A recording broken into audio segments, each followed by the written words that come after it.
The first coach is Dave Rennie. He's currently the Australia Rugby head coach. I'll just go through a few of the things that he has done. He has been the head coach at Hurricanes, won the Super Rugby title in 2012 with the Chiefs, head coach of New Zealand under 20s, and won 3 consecutive world titles with them. And also joined Glasgow Warriors in 2016 and got to 2 semi-finals and a final, but not quite won the Pro 14. You may be a little bit more aware about him because of his time up in Scotland. Where would you put Dave Rennie, and what are your thoughts on him? I'd say probably in the bracket of got potential, because there's a lot of, I know there's a few folk that maybe think I've been a bit less impressed with what he's done with Glasgow. Not that he's done a bad job, but he's not really kicked on the Glasgow team onto that really next level from where they, a lot of folk felt they were under Gregor Townsend moving forward. And a lot of folk thought Dave Rennie, when he came to Glasgow, he was going to be the one that really took the team on and got them regularly competing in finals and doing better in Europe than quarterfinals maybe. But he's not really, I'm not saying he's done a bad job at all, but he's not really pushed the Glasgow team on as much as I know a lot of Glasgow Warriors fans up here would have hoped he would.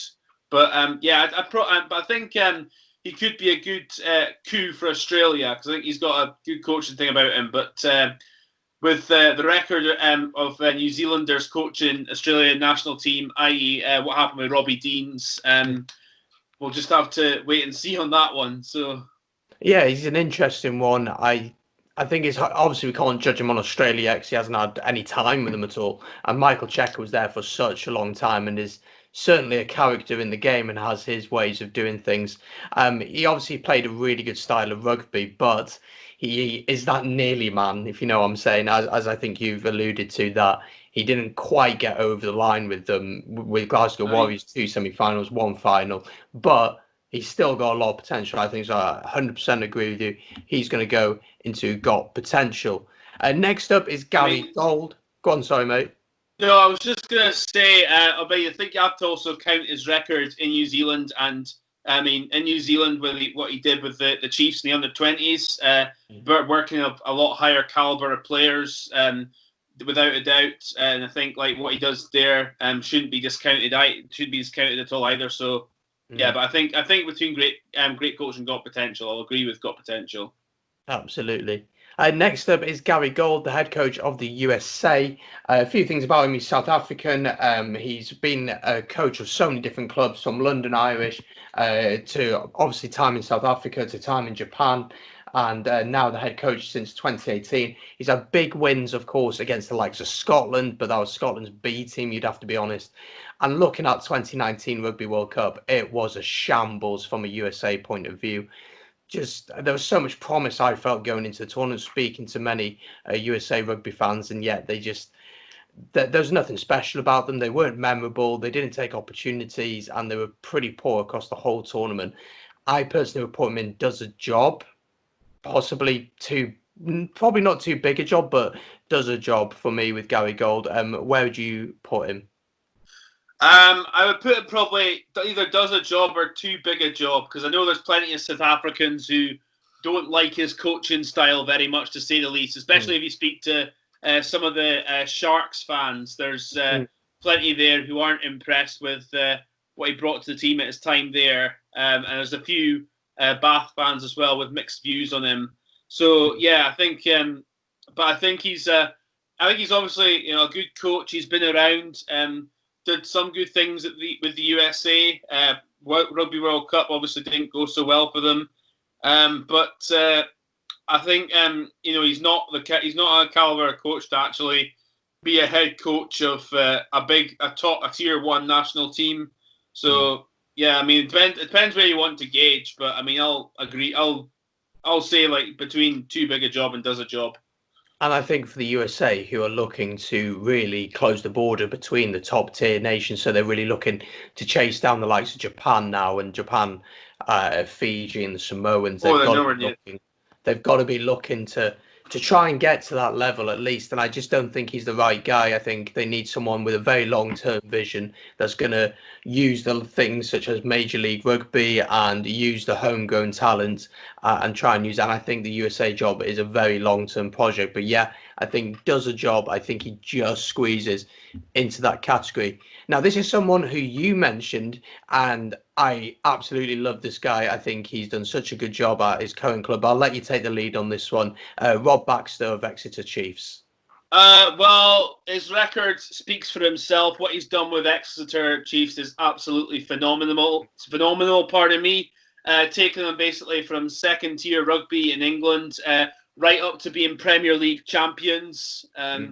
And he's just, what he does in terms of bringing, being able to be a coach and be able to be a man manager. I mean, I think he's just shown he's got both in abundance. I think there was in 2015 when Lancaster was given the chop by England, there was a few questions as to whether Baxter should be the successor to Lancaster. But I was agreement with many of those who said they thought it was a bit too early for him. But I think long term, when Eddie Jones does finally call it a day with England, he has to definitely be in with a shout of getting that England job. Yeah, because just the work he's done, like the players he's worked with, the way he's improved players as well, and improved both individually and collectively the players who have arrived at Exeter Chiefs, and his ability to create a good harmony with the team as well. I've read various interviews and that with Exeter players, and they just talk about how great a spirit there is at the club, and the harmony that's in the changing room. So. This might seem controversial to some New Zealanders who are Dave Rennie fans. I would put him under. I personally would put him under great coach. Maybe just got potential. Again, depends where you want to gauge. I would put under great coach. I would think I think that's what you say. It's what you want to gauge. Obviously, he has not done it at international level. He's only really been at one club, and you have to take that into account. But what you also have to think about is, as you said, he's taken them from a second division team. So they got promoted in 2009. So that's not that long ago to be promoted. And then all of a sudden, they win their first title in 2017. And they've consistently been competing with Saracens, who have consistently been breaking laws regarding salary cap. They've been competing with that, even though it's been completely unfair. And for an area of England that historically isn't really a rugby hotbed down there, I think he's done an incredible job. And the whole city has really got alongside the team. We've seen, obviously, a lot of England internationals. The only question mark I'd have over them is their success in Europe. I don't quite think they've reached their potential in that area yet. But I think at club level and at league level, I think he's done incredible things. And with Saracens getting relegated next season, it's not a given they'll win the league, but they'll have such an easier run in next season. I personally would be considering between great coach and gods here, but I think he needs to do something in Europe and win a league consistently, really, to be pushing gods here. So I think we're both in agreement that Rob Baxter can certainly go into great coach. No, I'm actually sort of turning towards got potential now. Now you mentioned those things. Basically just because of obviously his lack of international experience, he hasn't got there yet. And with Europe, I mean, again, you've got a point there. He's probably a bit more in the got potential. But again, if you think great coach, then I'm fine with that. But I mean, I was thinking great coach. Then you said those things of maybe not quite there yet, but definitely potential to be a top coach one day. I think the interesting thing as well is he's been at Exeter for a very long time. And you have to wonder, how would he do at a different club? Would he have the same effect?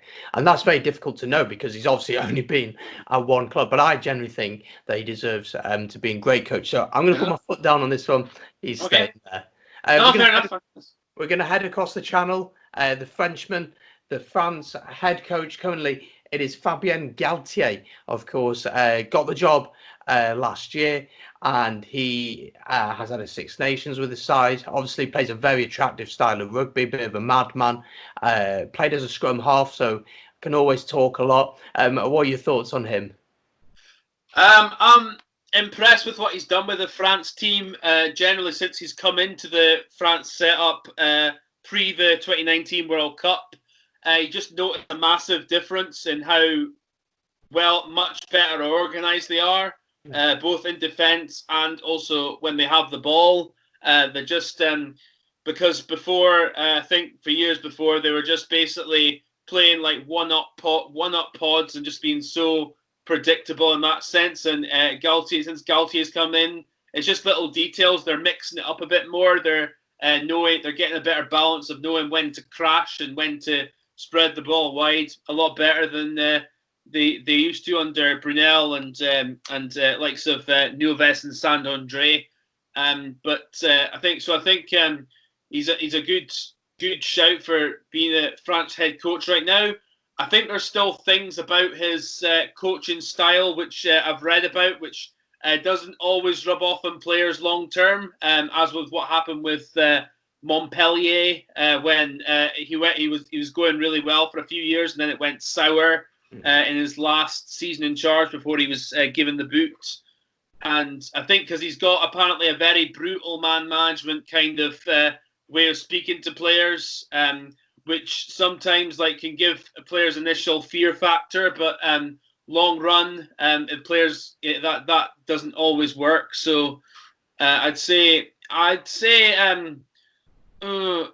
probably got potential because he's only at the start of his cycle with France, and if he does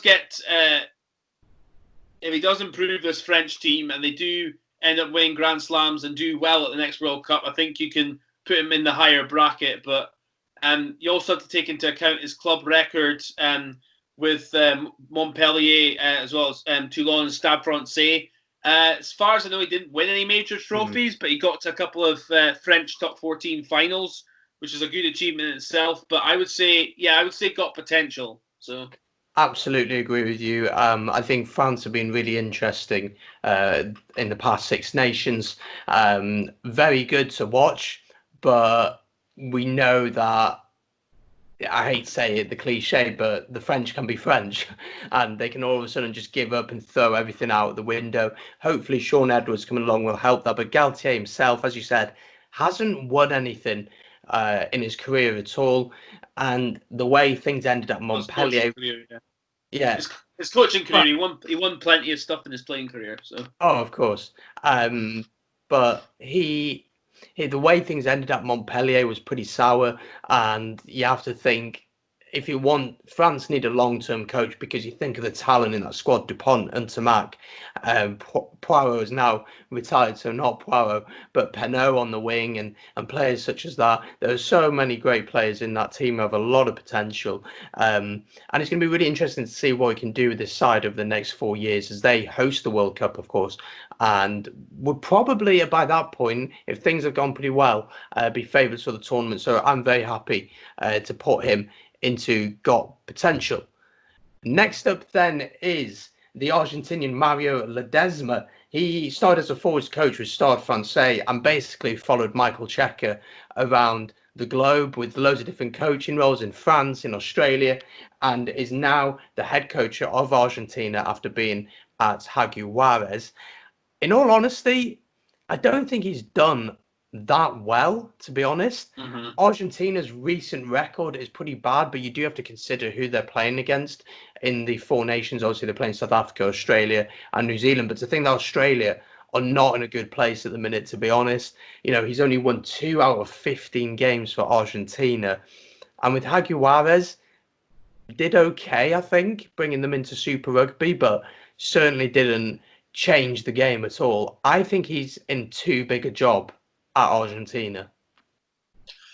Yeah, I think he's the sort of coach you can tell when he was coaching the Australian 2015 World Cup. He knows how to get a pack of forwards ticking. And I think he'd still definitely be a good coach as a forwards coach wherever he is, because he clearly, especially at scrum time and in the breakdown, he knows what he's doing there. But in regards to being head coach of Argentina, I mean, from being number 2 or number 3 to going up to being number 1, it's a different ball game. And yeah, I don't think he's there yet. And Argentina, on the whole, have actually disappointed me just how much they've not kicked on after their 2015 World Cup, getting to the semi-final. But obviously them getting a team in the Super Rugby was supposed to improve them. It hasn't really. They've stalled and in some places gone backwards. But I think if I were Argentina, I would stick with him for a little bit, see how he does. But I think he's I think between too big a job and does a job. Probably, like I said, as a assistant or a forwards coach, I think he still has a lot to offer. But as a head coach, I'm not convinced. Yeah, and I think, this Argentinian squad, one of the big issues is that it's quite an aging squad. And that is something that they're going to have a transition. And is he the right man to take them through that transition? Obviously, Argentina were very interested in trying to host the 2027 Rugby World Cup. They recently pulled out of that. But you want to see this new, fresh, young talent coming in. And I'm not convinced that he's the right man for that. As a forwards coach, he's fantastic. As you said, he had amazing results for Australia. But as a head coach, I'm not convinced I'm going to put him in too big a job for him. Next person up is someone that you suggested to me, Johan Ackerman, obviously head coach at Gloucester, but leaving this summer, heading over to Japan to go with the Red Hurricanes. He'll be joining them in July. How would you summarise his time at Gloucester, and where do you think he fits on this tier list? I think he's in the got potential bracket. I think what he did he's done some good things with Gloucester. Got them into the playoffs, didn't he? And got them into the Champions Cup as well. He's done it. But I think what stands out for me more is the job he did when he was in South Africa with the Lions, getting them to 2 Super Rugby finals. And there was one of those times was when in 2016 when South African rugby. That was the year the Boks famously lost to Italy and got humped by New Zealand at home by 50 points.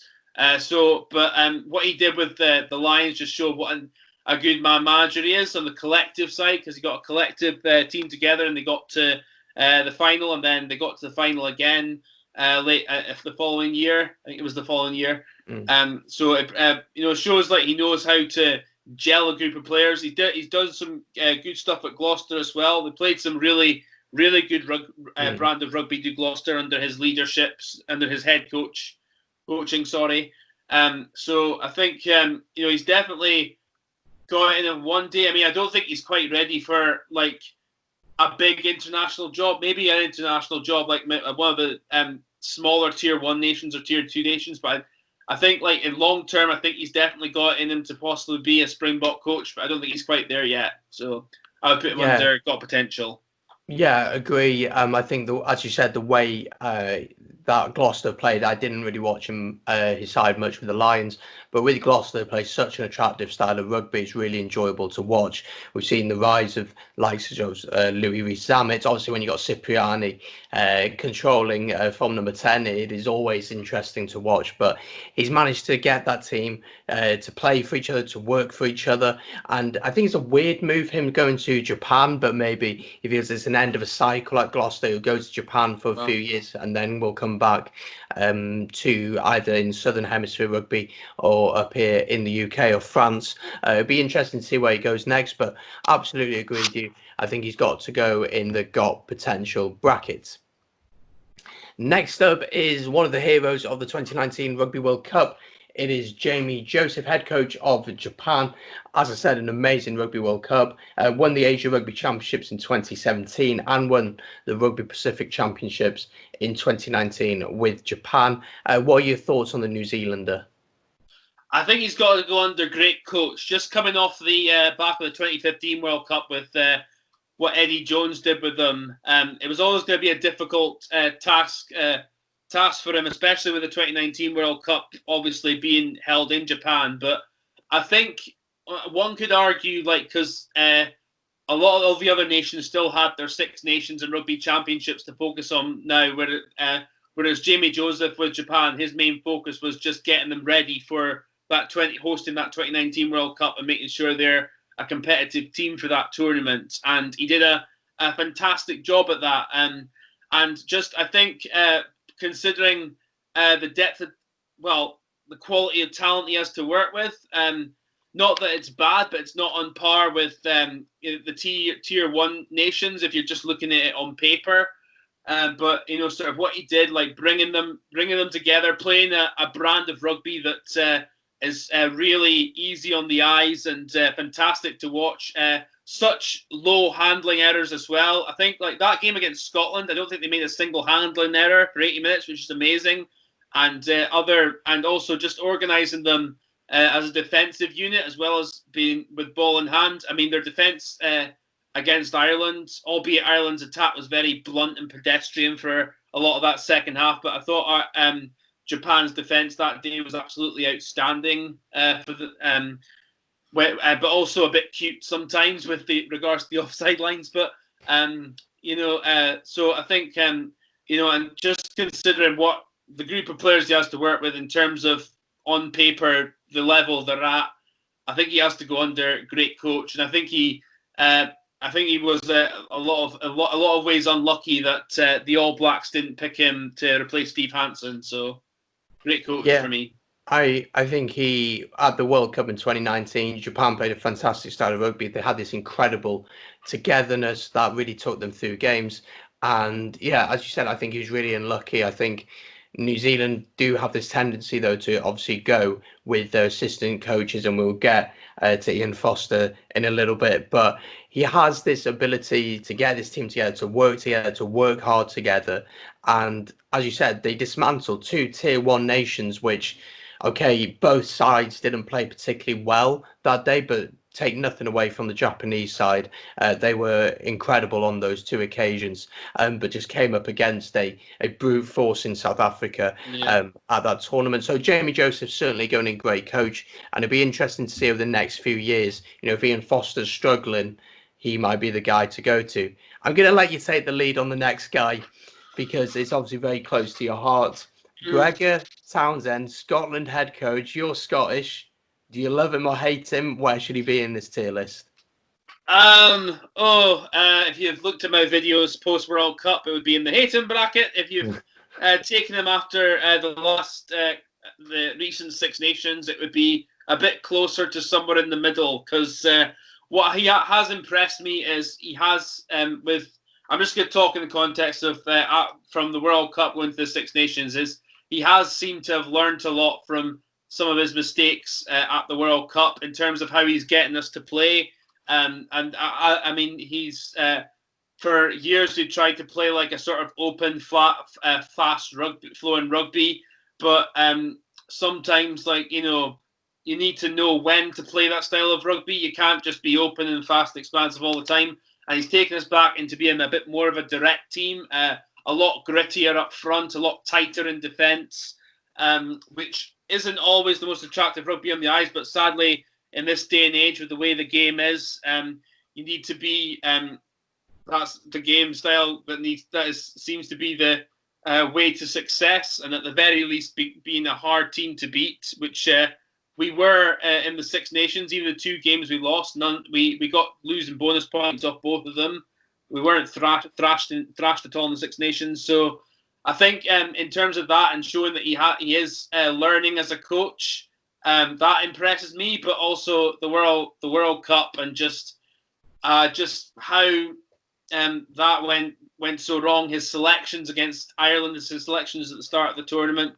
There was a lot of them that just weren't right, and he picked more seemingly on reputation rather than form in many areas. So I think but the thing is, I still see a very good coach in him there, and I do see a coach that is learning, like say. So I would put him under got potential and see how the next few years go. But I mean, I'm still in the opinion. I think he was given the Scotland job a bit too early, but I can also tell that. From the World Cup going to the Six Nations, that there's a lot we as a team seem to have learned, and he as a coach seems to have learned. But so got potential for me. I think it's interesting. I think the 2019 World Cup was obviously a disaster. The way you started against Ireland, I mean, It was as if you didn't want to be there. And is that down to him? Was that down to the players, or a bit of both? Six Both. Nations showed a lot of improvement, obviously, but still a lot of areas of concern. And I think Scotland need to decide now, and I kind of think they have decided to back him over the next few years. I think after the World Cup, that is the time to change things. You give a coach a 4-year cycle. So it seems to me as if Scotland have decided to back him. And if you are backing him, he can certainly play a really attractive style of rugby, but you need to have the foundations and almost the right to play that way. You earn the right to play that way. And you can't just try and play this exciting brand of rugby when the opportunity isn't right, when it isn't the right moment. Sometimes it may not be pretty, but it's just clear your lines, get rid of the ball, or get the ball head down, take into contact, build it up. And that is something that the players need to take responsibility for, because he can't always affect their decision making. But I do think he's got potential, and I think Scotland have quite a few exciting youngsters coming through, and with a world-class talent such as Finn Russell and Stuart Hogg in that back line, you certainly are a team to face. So yeah, got potential. We'll be excited to see what he does over the next few And years. on the Finn Russell thing, I mean, I'm obviously disappointed at the way that panned out in the Six Nations. Adam Hastings, ended up doing okay, but he's still got a lot of learning to do. I still don't think he's there yet at all. But no, I think now it's kind of, I don't know. It's looking back now, it's probably overblown, and hopefully we can just look to the future with that and just leave that behind. And from the way I'm understanding it as well, between both Gregor and Finn, it's kind of blown over a bit. Not that certain parts of the media will tell you, because obviously the media love a hysteria story like this. So, but like I said, I'm just hoping that sort of the tensions are behind them and that we can just move on from that. Absolutely. The next one is a controversial one. Head coach of Saracens, Mark McCall. I found this one very hard to judge, because obviously salary cap law breaches, but the side have been so successful. 5 Premiership titles and 3 European Cups. It's tough. I personally appoint him as a great coach, because even though you may have quality players, you still have to be a decent coach to get them to work together and to be so successful. But where would you put him? Yeah, I'd put him under great coach as well. Just because the whole salary cap thing, when you actually look into it, that's not really his fault. Because as far as I know, he didn't know what was going on with the people upstairs and what's going on with the wages and that he's the coach who's just meant to coach the team to the best of their ability. But so I think you just look at his track record as well. He won a Celtic League with Ulster when he was there. He did some good things with them.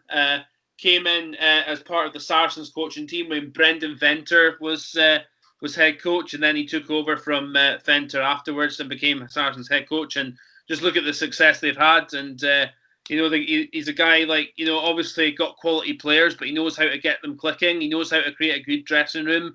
He knows how to sort of individually improve players as well. You see some of the younger guys that have come through from Saracens, despite what you think about the salary cap and the cheating and all that. I think on merit, McCall has shown himself, and I mean, there's still about, as far as I know, he's staying at Saracens, isn't he? I believe so. Yeah, I haven't heard anything otherwise.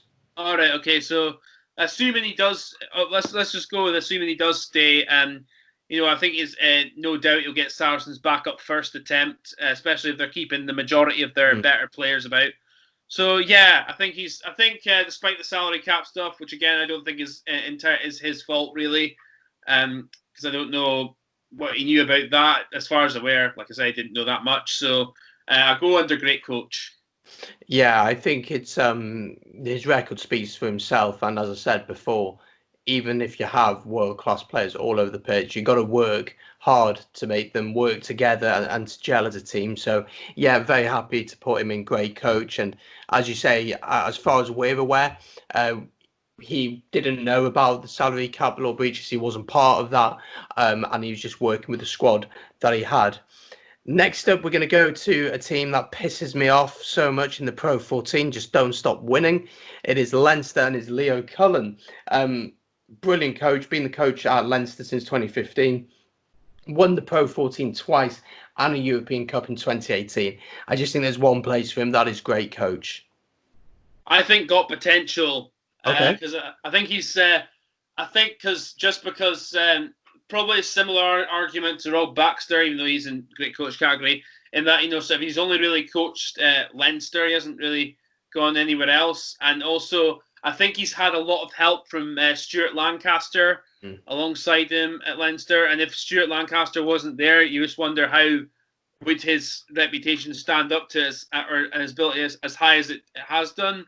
There's a few question marks about that, I think, but I mean, also he's proved himself as well. He's he has got brains about him as a coach. Both him and Lancaster have done a brilliant job with bringing young players through at Leinster and improving younger players and giving them the opportunities and improving them at a highest level, and also knowing how to obviously click the team as well. So I think great potential because he's not done it at international level yet. He's still a young coach. He's 41. So I think great potential. Maybe Ireland coach one day after Farrell. Who knows? But I think that's just what I think. Yeah, I think he's an interesting one, as you said. Only been at Leinster, and Leinster over the past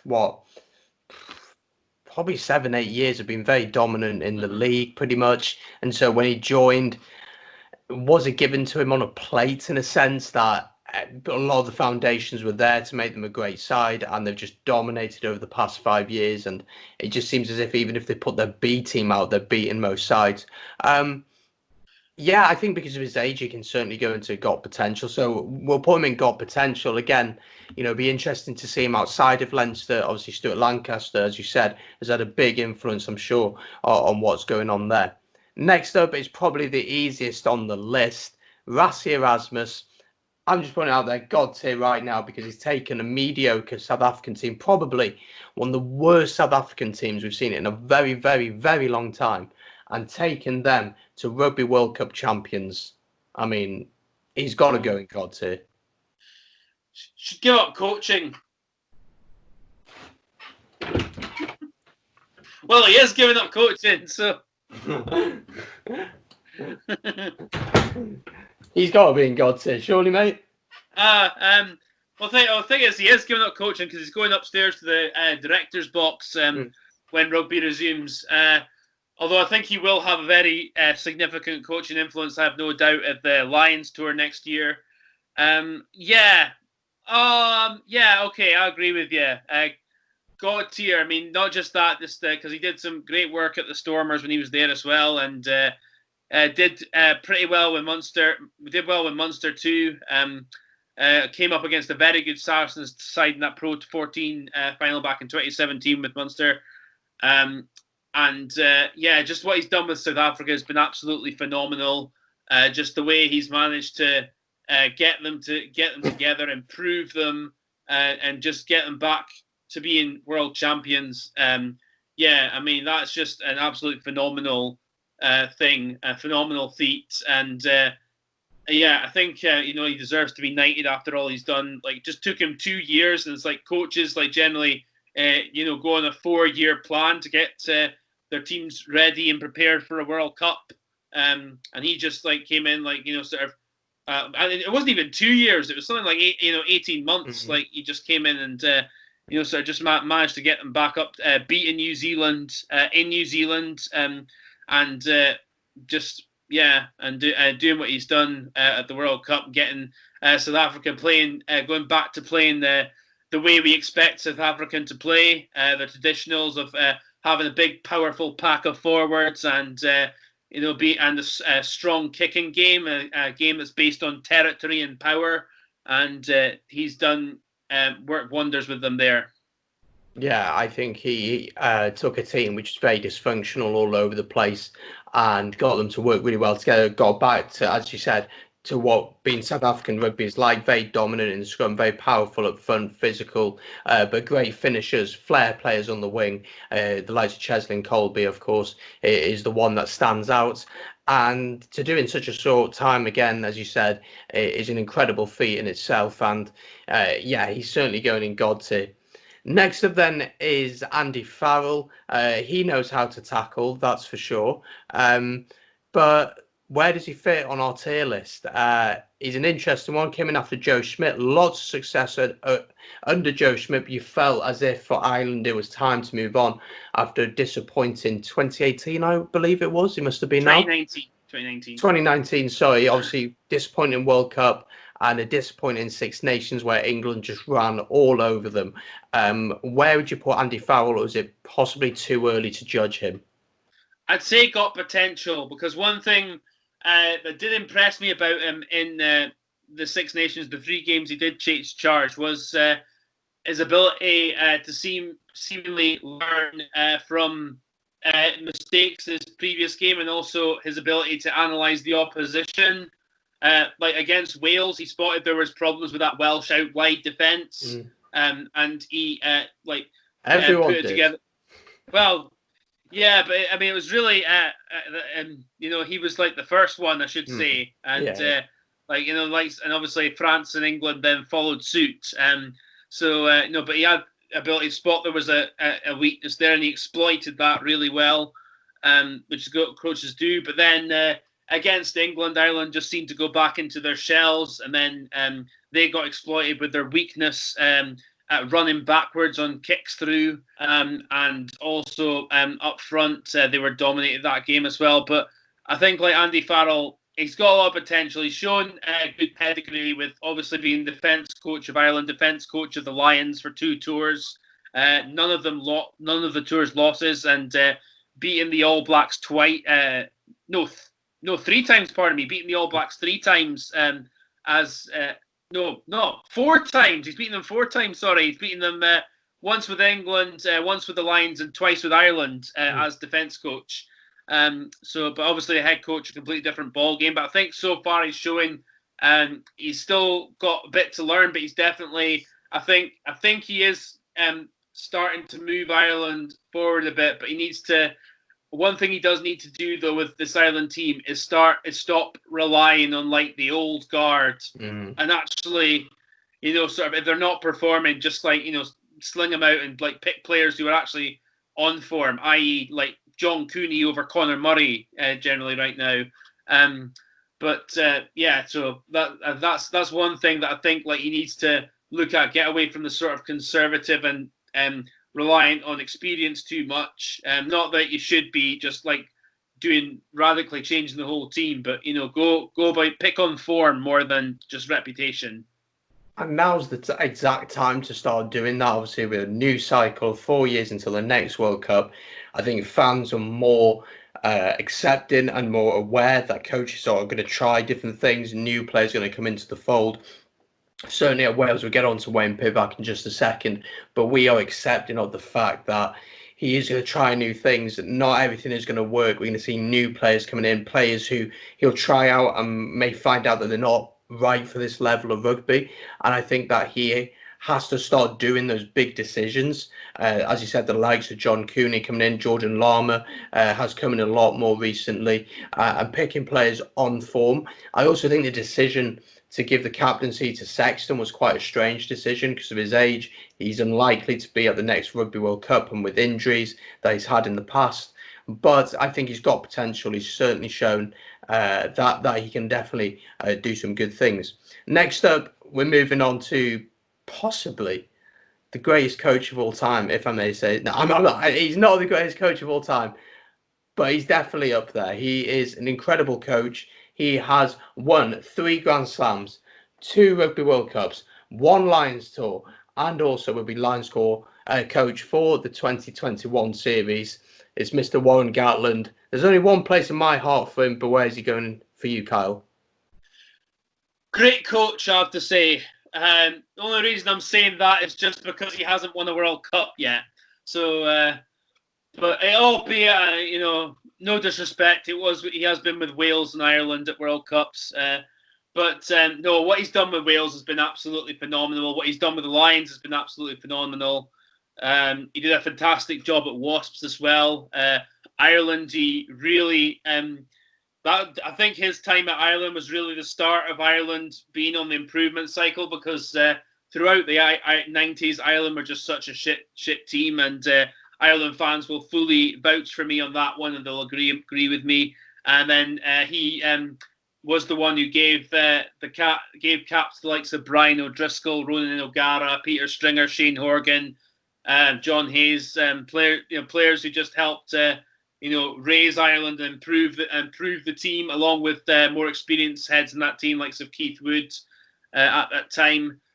Also, as I said, with Wasps, Wasps were they were an okay team, but they weren't the best team in England. They took them from a pretty okay team to being the champions of the English Premiership and champions of Europe, and then did good jobs with and then obviously with Wales, as I've said, the Lions, as I've said, you don't draw a Test series in New Zealand if you're not a great coach. So I personally would say great coach, but I won't begrudge you if you want to put him under God tier, because But the only reason I put him a little bit short there is just because he hasn't won a World Cup. But no, I think that's understandable. I'm actually going to agree with you on this one, which pains me to say. I think if we are saying the benchmark is a Rugby World Cup, it's the pinnacle of any player, of any coach's career, and Rassie is there because he's won a Rugby World Cup. I think he's borderline God tier. He's borderline, but he's not quite there. He's going to go into great coach. But honestly, he came in. We lost to Fiji at the World Cup. We were out of the World Cup. Things weren't looking good. We went to Twickenham. We were losing at half time. We hadn't won there for 27 years or so. And in the second half, turned it around. He got players, Shane Williams playing some of the best rugby I've seen from a Welshman in a long time on the wing, finishing incredible tries. Players such as Stephen Jones, and then bringing players such as Reece Priestland through, Talupe Faletau, all these great players we know now, and giving them the opportunity to play, in that 2011 Rugby World Cup. We were such a young team, and he just entrusted them and said, just go and play, go and do it, but also had that structure to it. And his record with the Lions, as you said, and Wasps speak for itself. So, great coach. So the guy I will say, sorry to interrupt you, Brandon. I will say two things with Gatland, though. One, I personally hate the brand of rugby he plays.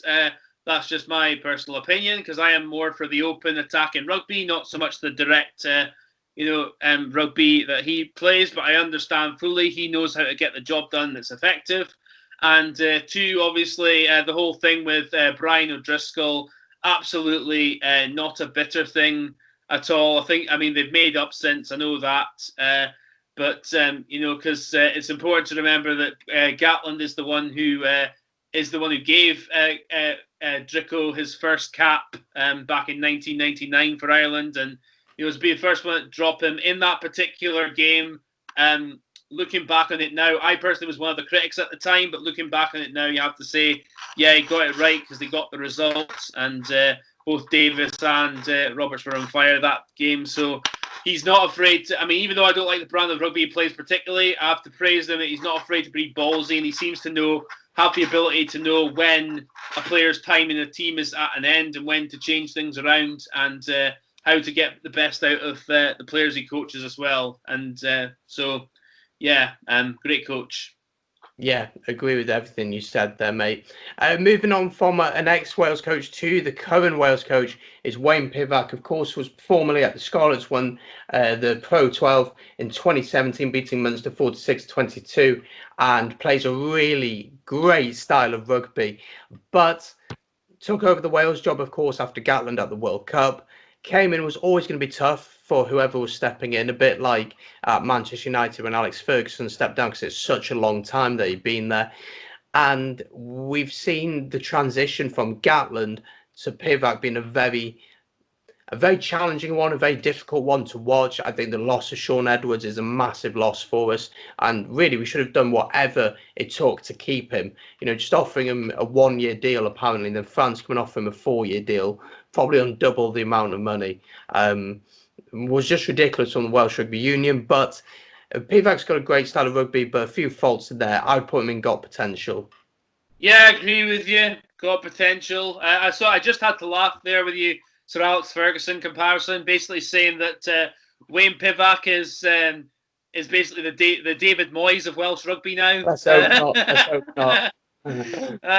But no, I think the style of rugby he plays, I really like it.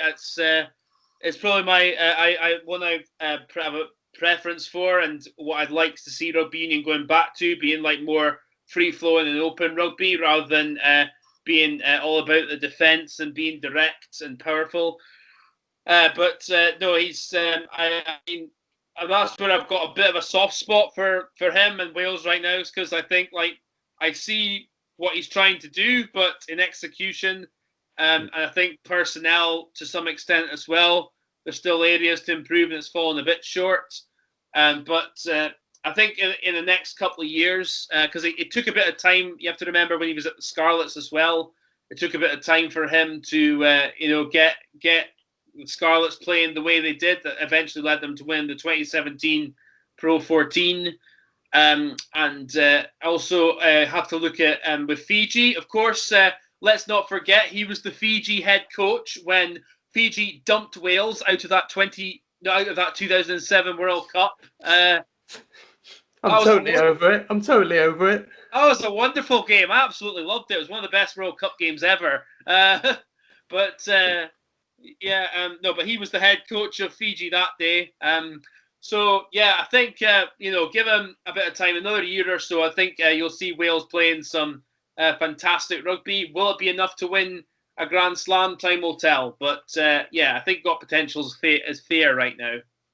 And I think we've seen little glimpses of what he could do. Of course, the try I think Thomas Williams scored against Ireland in this year's Six Nations was just that little glimpse of what he can bring. But again, the defence against Ireland was a massive concern for me and just wasn't really addressed throughout the tournament all that much. But he's brought a lot of different players in. And again, it's that 4-year cycle. It's that time. It's going to take time. We've got to be patient. I think most Welsh rugby fans are understanding of that and completely accept that. So we're going to put him in. Got potential. The next one is a super successful coach at Super Rugby level. Scott Robertson, of course. Let's go through some of the things he's achieved. Under 20s New Zealand coach, won the 2015 World Rugby Championships at that level back in 2015. Appointed head coach then of the Crusaders in 2017. Then listen to this. Won Super Rugby in 2017. Won again in 2018. And then won again for the third consecutive time in 2019, 3 times in a row. He's got to be a great coach, surely? Absolutely. And I think it's absolute. I mean, I was one of those who was in fantasy land. I granted, I was calling for him to be the Scotland coach after the Rugby World Cup. I knew that was obviously never going to happen. Don't worry. But I think, I think New Zealand have missed a bit of a trick in not giving him the job right now. But I actually don't really want to say that because I want to give Ian Foster a bit of a chance to see how he gets on. But I think Scott Robertson, just his record speaks for himself. The rugby Crusaders play, they know how to get the mix right and how to win. So I think, definitely great coach, and he's got. I'm not going to put him down. He's got potential at all, but I think after Ian Foster, if he keeps going as he is doing, I think he's definitely going to be in with an extremely strong shout of being the next All Black coach. And if he's not considered, then I think you'll see a big backlash from the New Zealand public in some capacity. Exactly. And it's just the record, isn't it? To win 3 titles on the bounce in that way. He comes in, wins in his first season, wins it again, and then wins it a third time. And as you said, the style of rugby, they just know what to do at the right time. And I was really surprised, as you were, when he wasn't announced as a New Zealand head coach. Just so successful and a fairly young coach as well. Got time on his hands to really mould a team he wants to. So certainly, in great coach, would be interesting to see him at international level at a different club. See how he do up here in the Northern Hemisphere, maybe in France or in England. But for now, If I were him though, I would stick it in New Zealand because I think if he does come to France or England, I mean I don't think he would enjoy French rugby all that much, just with the way the Crusaders play, and obviously French rugby and the Premiership, maybe, but I think sort of for his own point of view, I think he'd be better staying with the Crusaders, but that's just my personal opinion. Yeah, agreed. And I think that if he stays in New Zealand, he'll always be that little bit closer to that All Blacks job. Talking about the All Blacks, of course. Sorry, I've just got one more wee thing. Pardon me, I've just got one more wee thing to add. But I was just saying, if he does carry on as Crusaders, does as well as he has been doing, and then gets the All Black job for a 4-year cycle along those lines, maybe after that, I think from his point of view, he can think, okay, maybe I could go north after this to England or France, and then sort of see how I go there. But I think he should just keep going as he is with Crusaders, and then look to get on that next step up later on. Definitely, and yeah, as I said, that New Zealand job would be round the corner for him if he stayed in New Zealand. The current New Zealand head coach, of course, is Ian Foster, took over from Steve Hansen. Hasn't been in the job for long at all. It's very hard to judge him. Got potential for sure, I'd say. Yes, absolutely. I mean, obviously did some good things alongside Steve Hansen with New Zealand. Worked together for a very long time. Oversaw probably the best All Black side ever. But also, I know that he's had a mixed time when he was coach of. I think he was coach of Waikato Chiefs. I've spoken to a few New Zealanders about this, and they're looking at his time there when he was coach there, and he had sort of mixed bag of a times. So that's why they're not entirely sure about him being the head coach of the All Blacks now. But again, I think you got to give the guy time and see how he does if he puts his own stamp on things. If they say give him a couple of years, because if he's not doing well after a couple of years, the New Zealand public will be on his back, and then the pressure's really on. But again, we'll see how he goes there. So yeah, got potential's fine for me. Yeah, I just think he hasn't been in the job long. Obviously, he's the assistant to Steve Hansen, and they were very, very successful. And over the past few years, we've seen New Zealand go through this transition of the older players dropping out, so McCall, Manonu, Dan Carter, Israel Dag to an extent, and players like that, and a new breed of players coming through. So it'll be interesting to see how he can mould this team the way he wants to, and they'll aim for that 4-year cycle. Finally, is a bit of an odd one. I wanted to get a Pacific Island coach in there, someone who was in charge of one of them nations, and it's the Fiji head coach, Vern Cotter. Of course, he was head coach at Montpellier, and of course at Scotland, so you'd know him and his style of rugby pretty well. Where would you rank him in this tier list? I would say generally great coach, but his time at Montpellier didn't go so well as I think expected, considering the caliber of players he was working with and the money he had at his disposal for the players. I'd still say great coach, though. Just look at what he did with Clermont, getting them to the top 14 title. And also, I think he won the European Challenge Cup as well. What he did with Scotland, from where we were when he took over to where we were when he left, he did an absolute excellent job with us. And I think Fiji have got a bit of a coup in getting him on board their ranks. And I hope he does well. I really do, because I think he knows how to be like a stern Vern, as we called him up here. He knows how to get the right messages across the players. He's got great man management. He's got great nous about him as a coach as well. He knows like the little dark arts areas of the games as well, which I noticed really improved as we got more coaching with Vern when he was at Scotland. So I think, yeah, great coach is fair enough. Yeah, I think, it'd be interesting to see what he can do at Fiji. Fiji, as we know, are ridiculously talented.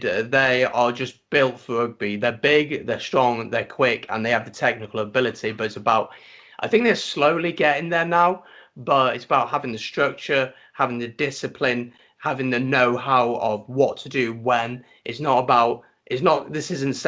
rugby, this is 15-a-side rugby. And if he can get that organisation into place and get that discipline into place, I think Fiji could begin to push countries such as Japan, because I think they've fallen behind the Japanese over the past few years, and get back up to challenging some of the big boys. But yeah, his time at Scotland, you felt like he slowly began that process of Scotland getting back, because I remember there was a point where Scotland would come to play us in Cardiff and it's pretty much a given we would beat them. And over the past few years, it's not a given, but we're pretty confident, but it's not a given anymore. We know Scotland can come and play and give a really good account of themselves.